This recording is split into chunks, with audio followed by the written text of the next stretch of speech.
pessoal próprio dos ministros de se blindarem, de blindarem os seus colegas, né? Quem está envolvido não quer ser preso, né? E quem faz parte da corporação. Chegando ao fim agora, no dia 26 de março, o senhor ainda como suplente tem atuado muito lá dentro dessa investigação que agora começa a ganhar um espaço, a história também do Banco Master.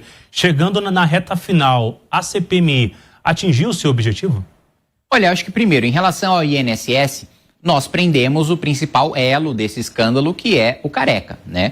E tudo indica que por causa dessa prisão e dele não aguentar mais essa prisão, ele também não aguentar o fato de que a gente foi para cima da lavagem de dinheiro promovida pela sua esposa e pelo seu filho, ele negocia essa delação premiada, né? Ao mesmo tempo, acho que a gente deu respaldo e força para a Polícia Federal ir para cima de um escândalo cheio de interesses políticos, né? O senador Everton Rocha, do PT do Maranhão, vice-líder do governo Lula, foi o primeiro citado nas investigações, inclusive foi um furo da Jovem Pan que eu repliquei e que fui processado no Supremo Tribunal Federal por isso, né? Era uma reportagem que eu fiz o levantamento, então era nossa a reportagem.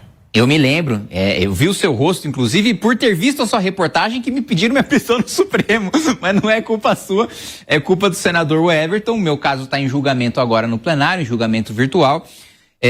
Ele é um senador poderoso, né, articulado no Maranhão, comprou uma fazenda de 15 milhões de reais incompatível com seu patrimônio, saiu agora recentemente notícia de que a dona do jatinho que ele usa recebeu R$1 milhão do Careca, de que o Careca pagava a manutenção do seu jatinho. Então, ele é um sujeito influente no Senado e que estava utilizando ali as suas forças para tentar frear os avanços da investigação. A CPMI, e aí no caso específico do senador Everton Rocha, eu preciso ressaltar o meu papel em expor essa questão e permitir que o senador estivesse nessa posição de fragilidade que ele está agora em relação às investigações.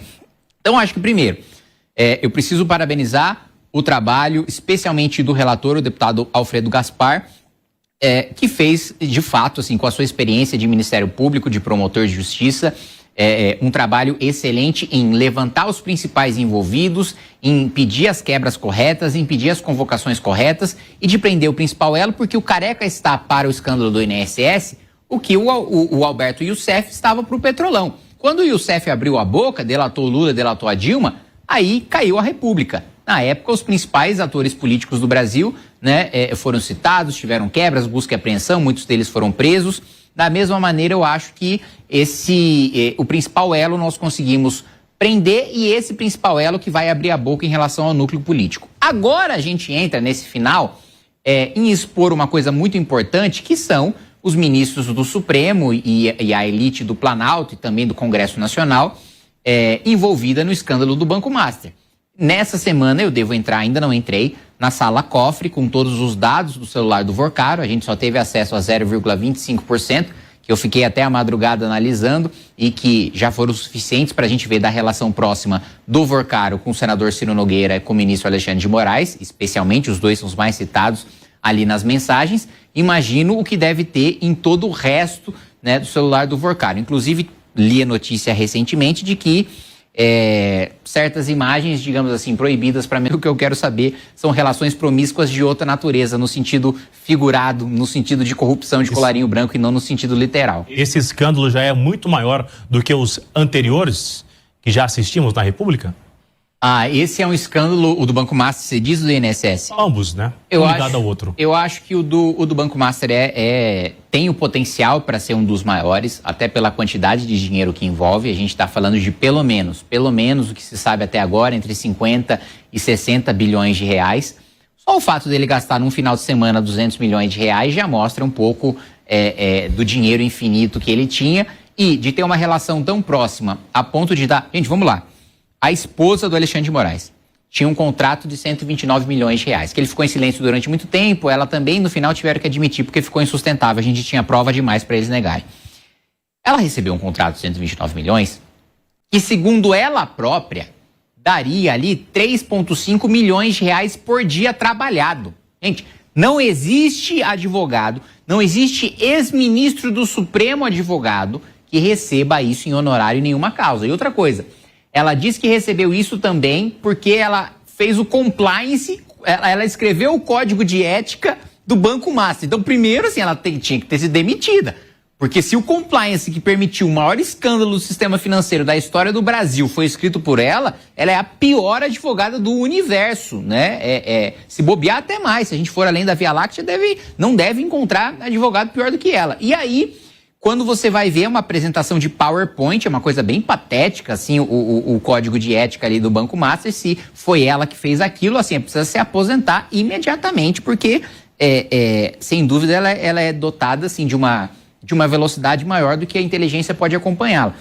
E se um banqueiro tinha a capacidade de comprar influências de um ministro do Supremo com mais de 100 milhões de reais por meio da sua mulher, isso já demonstra que se desenha aí um escândalo maior do que o Petrolão.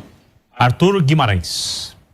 Deputado, não só em relação à CPI do INSS, mas em relação às demais. Como o senhor avalia decisões recentes dos ministros do Supremo Tribunal Federal em relação às CPIs? Teve decisão do ministro Zanin negando pedido para obrigar a Câmara a abrir a CPI do Master.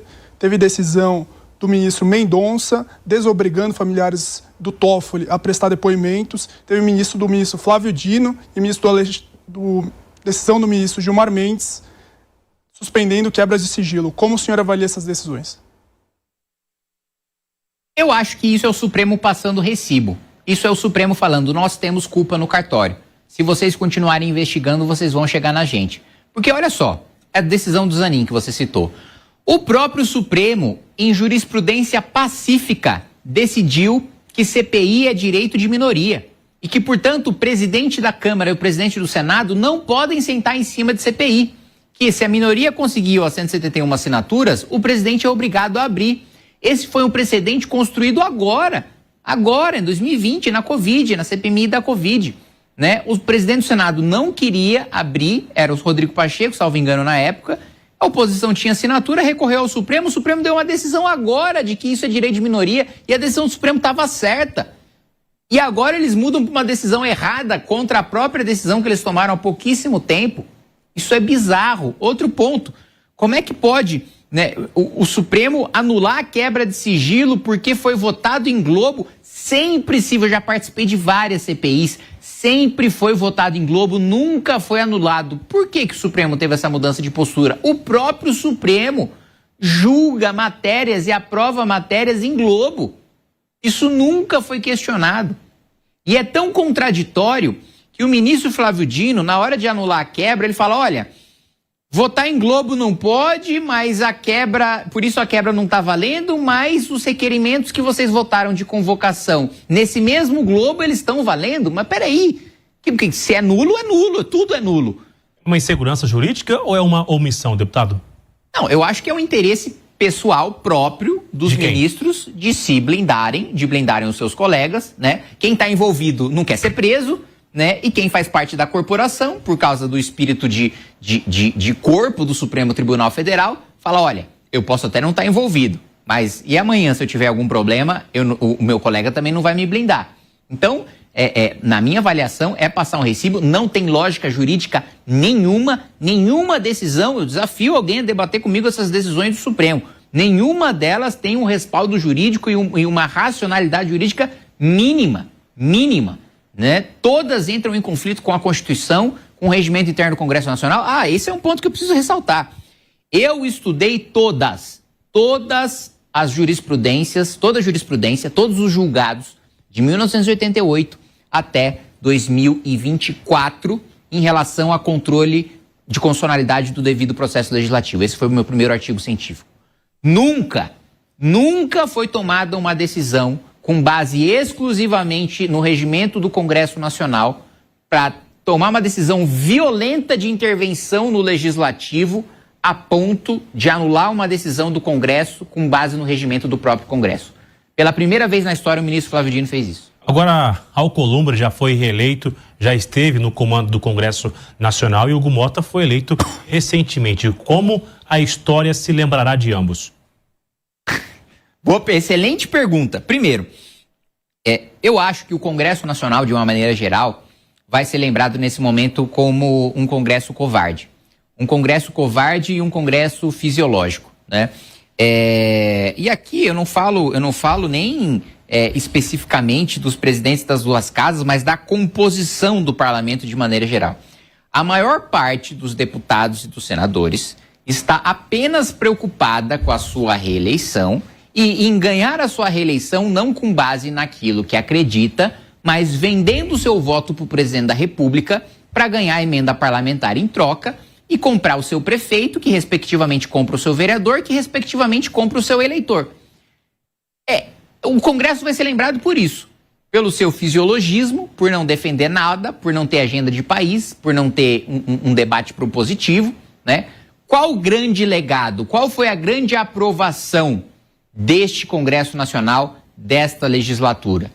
Foi um resquício da legislatura passada de reforma tributária.